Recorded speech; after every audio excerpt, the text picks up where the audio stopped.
జోహార్ వైఎస్ఆర్, జోహార్ వైఎస్ఆర్. ముందుగా ఇంత గొప్ప ప్రోగ్రాం ఆర్గనైజ్ చేసినటువంటి ఈశ్వర్ ప్రసాద్ రెడ్డి గారికి అండ్ టీం అందరికీ కూడా పేరు పేరున ధన్యవాదాలు తెలియజేసుకుంటా ఉన్నా. ఒకందుకు నేను ఒక దురదృష్టవంతుడిని, ఎందుకంటే రాజశేఖర రెడ్డి గారితో నడిచేటటువంటి అవకాశం దొరకల. కానీ ఒకందుకు అదృష్టవంతుడిని.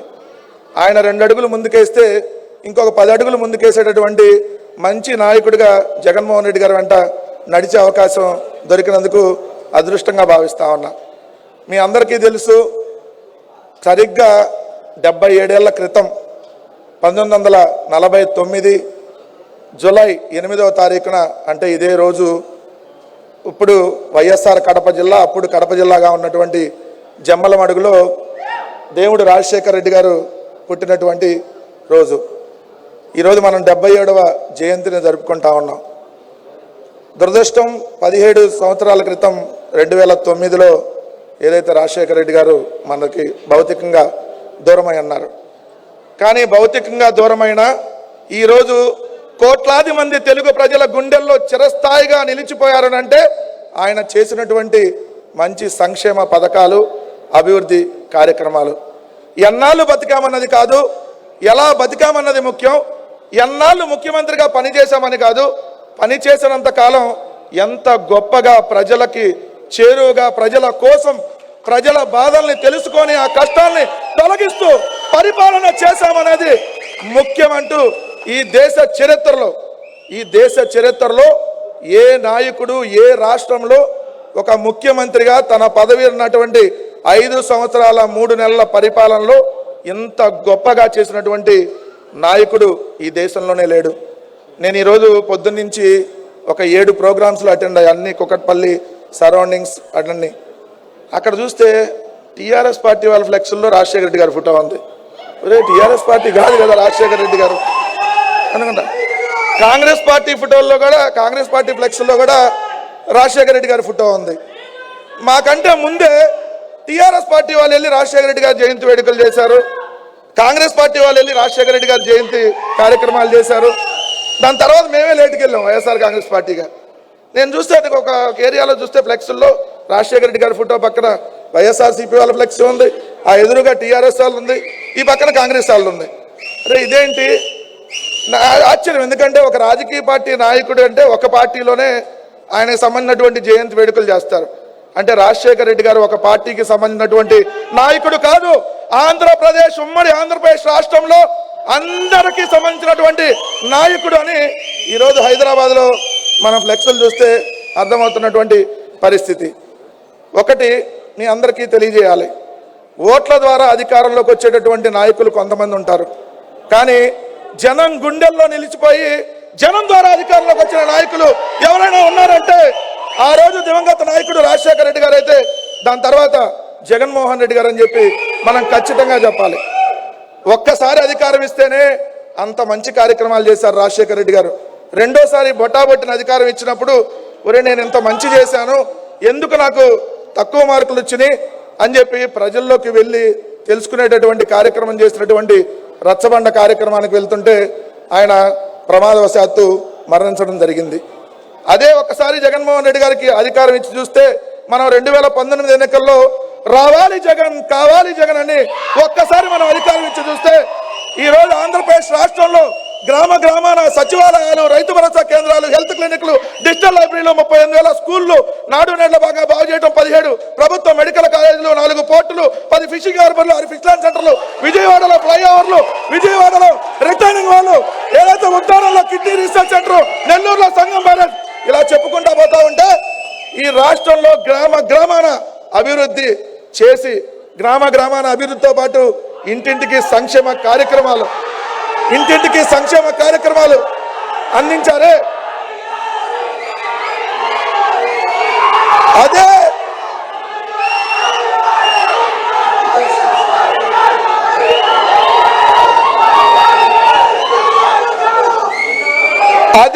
మళ్ళీ 2029లో మళ్ళీ జగనే రావాలి, మళ్ళీ జగనే కావాలి అని మనందరూ ముక్త కంఠంతో వెళ్తే ఇంకా ఎంత మంచి జగన్మోహన్ రెడ్డి గారు చేస్తారో మన రాష్ట్ర ప్రజలందరికీ తెలియజేయాల్సినటువంటి అవసరం రాష్ట్ర ప్రజలందరికీ మనం తెలియజేయాల్సినటువంటి అవసరం ఖచ్చితంగా.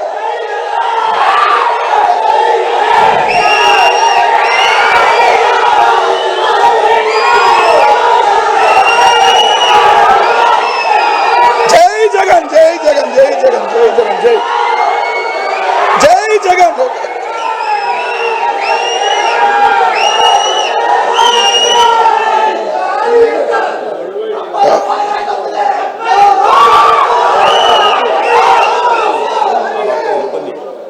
ఒకటి, వైఎస్ఆర్ కాంగ్రెస్ పార్టీ చేసింది చెప్పుకోలేక ఓడిపోయామని చాలామంది చెప్తున్నారు. కొంతవరకు వాస్తవమే. ఎందుకంటే అవతల పార్టీ వాడు ఏమీ చేయకపోయినా హైదరాబాద్ నేనే కనిపెట్టా, సెల్ ఫోన్ నేనే కనిపెట్టా, ఈ భూమి మీద మనుషులు నేనే కనిపెట్టా, లేదంటే ఎగిరితంతే మోందా తుఫాన్ అటకెళ్ళి పడింది. సో ఇవన్నీ కబుర్లు చెప్తున్నారు కదా. అందుకని దీంట్లో ఒక మాట కూడా ఖచ్చితంగా చెప్పాలి.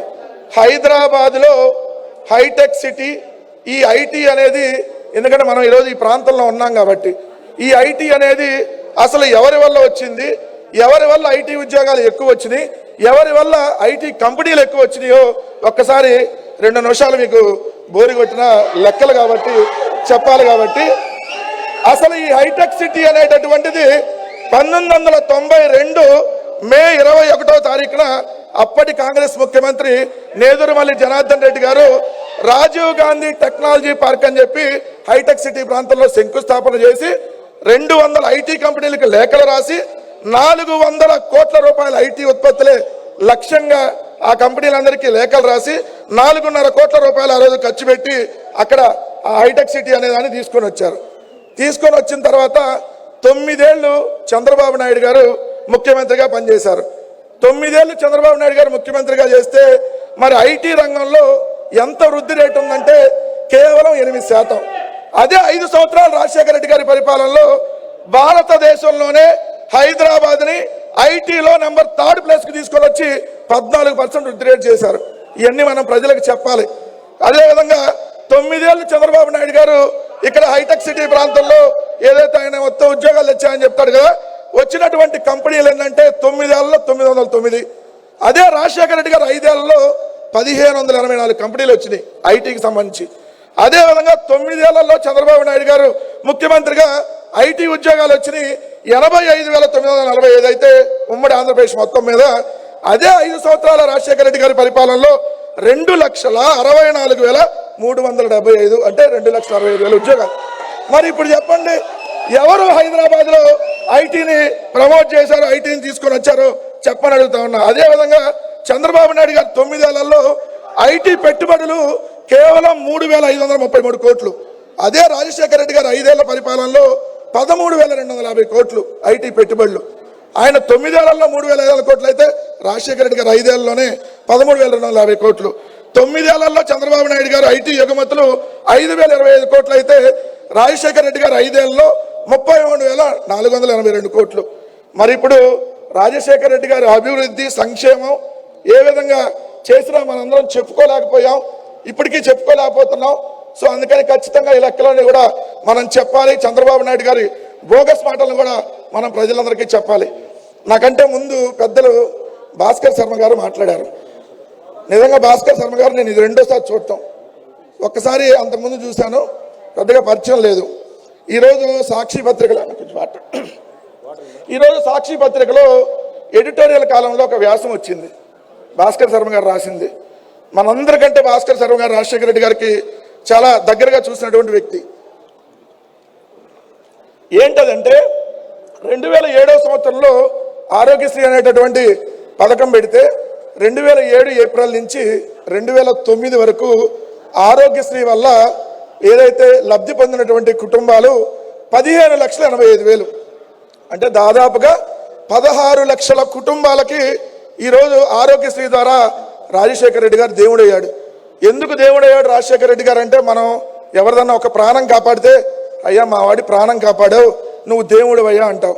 మరి 16 లక్షల కుటుంబాలని కేవలం 2 సంవత్సరాల్లో ఆరోగ్యశ్రీ ద్వారా ప్రాణాలు నిలబెట్ట రాజశేఖర రెడ్డి గారు నిజమైనటువంటి దేవుడు కదా. సో రాజశేఖర రెడ్డి గారు అంత బ్రహ్మాండంగా పరిపాలించారు. అందుకనే మనం ఈరోజు కూడా గుర్తు చేసుకుంటా ఉన్నాం. అలానే జగన్మోహన్ రెడ్డి గారు కూడా అంతకు మించినటువంటి గొప్ప పరిపాలన అందించారు. కానీ కొన్ని అనివార్య కారణాల వల్ల ఈవీఎంలో ఇంకోటో వల్ల మనం ఓడిపోయి ఉండొచ్చు. మనం నైతికంగా గెలిచాం. మనం దొంగదారిలో ఎప్పుడూ గెలవాలని కోరుకోలే జగన్మోహన్ రెడ్డి గారు. ఓడిపోతే ఓడిపోయాం, బట్ నిజాయితీగా గెలిస్తేనే అది గెలుపన్నాడు. 2014 సంవత్సరంలో కూడా రైతు రుణమాఫీయో ఇంకో రుణమాఫీలో మేము చేయలేమని చెప్పాడు. మొన్న కూడా అంటే చంద్రబాబు నాయుడు గారు లాగా తప్పుడు వాగ్దానాలు నేను ఇవ్వలేనని చెప్పి క్లియర్గా చెప్పాడు. కాకపోతే మనం ఒకటైతే గుర్తుపెట్టుకోవాలి, నిజమైనటువంటి రాజశేఖర రెడ్డి గారికి ఘనమైన నివాళి ఎప్పుడు అర్పిస్తాం? ఎప్పుడు అర్పిస్తాం? ఆయన ఆశయాలని ప్రజల్లోకి తీసుకొని వెళ్ళి ఆయన పెట్టినటువంటి సంక్షేమ పథకాలన్నింటినీ కొనసాగించినప్పుడే నిజమైనటువంటి ఘన నివాళులు అర్పిస్తాం. మరి అదంతా జరగాలంటే 2029లో మళ్ళీ జగనే రావాలా వద్దా? మళ్ళీ జగనే కావాలా వద్దా? మరి మనందరి నినాదం ఏంటి? 2029లో మళ్ళీ జగనే రావాలి, మళ్ళీ జగనే కావాలనేటటువంటి నినాదంతో మనందరం వెళ్దాం. ఖచ్చితంగా రాజశేఖర రెడ్డి గారికి ఘనమైన నివాళిని 2029లో జగన్మోహన్ రెడ్డి గారికి మళ్ళీ అధికారం ఇచ్చి ఆ ఘనమైన నివాళిని ఆంధ్రప్రదేశ్ రాష్ట్రంలో మనందరం ఇద్దామా వద్దా? ఇద్దామంటే ఇంతకంటే మనం బలంగా కష్టపడదామా వద్దా? ఎస్. సో ఖచ్చితంగా రావాలి జగన్, కావాలి మావి గారు. Yes, okay, okay, yes yes yes.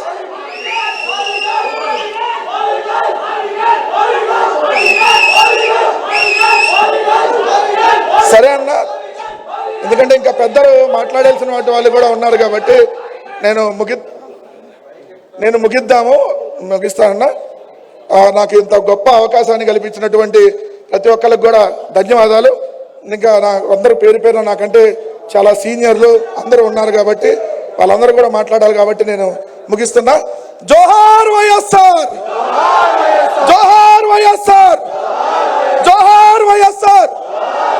జై జగన్, జై జగన్, జై జగన్.